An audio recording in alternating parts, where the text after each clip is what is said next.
মানুষ কেন পরকীয়া করে, পরকীয়ার ভয়াবহ পরিণতি সম্পর্কে ইসলাম কি বলে। সাম্প্রতিককালে যেসব সামাজিক ব্যাধি ভয়াবহ রূপ ধারণ করেছে তার মধ্যে শীর্ষে রয়েছে পরকীয়া। প্রতিদিনের খবরের কাগজের একটা অংশ থাকে পরকীয়ার খবর। আর এই পরকীয়ার নিষ্ঠুর বলি হচ্ছে স্বামী বা স্ত্রী, পিতামাতা ও সন্তান সহ পরিবারের অন্যান্য সদস্যরা। বিশেষ করে শিশু সন্তানরা এর বলি হয়ে মারাত্মক ক্ষতির সম্মুখীন হচ্ছে, এমনকি খুনের শিকার পর্যন্ত হচ্ছে।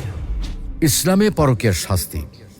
ইসলামে যেসব অপরাধের দণ্ড উল্লেখিত রয়েছে তার মধ্যে পরকীয়ার মাধ্যমে সংঘটিত জিনা ব্যভিচারের শাস্তি সবচেয়ে কঠিন। ইসলামে ব্যভিচারের সকল উপায় উপকরণ বন্ধ করে দেওয়া হয়েছে। তা সত্ত্বেও কেউ জিনা ব্যভিচার করলে তাকে কঠিন শাস্তির সম্মুখীন হতে হয়।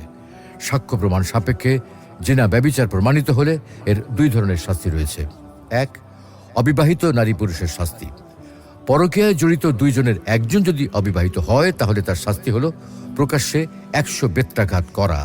এ বিষয়ে আল্লাহ তাআলা পবিত্র কোরআনে বলছেন, ব্যভিচারিণী ও ব্যভিচারী তাদের প্রত্যেককে 100 বেত্রাঘাত করবে। পবিত্র কোরআনে আরও উল্লেখ রয়েছে, আর যদি তোমরা আল্লাহ এবং পরকালের প্রতি বিশ্বাস করো তাহলে আল্লাহর বিধান কার্যকরীকরণে তাদের প্রতি দয়া যেন তোমাদেরকে প্রভাবিত না করে এবং মুমিনদের একটি দল যেন তাদের শাস্তি প্রত্যক্ষ করে। আর দুই হলো বিবাহিত নারী পুরুষের শাস্তি।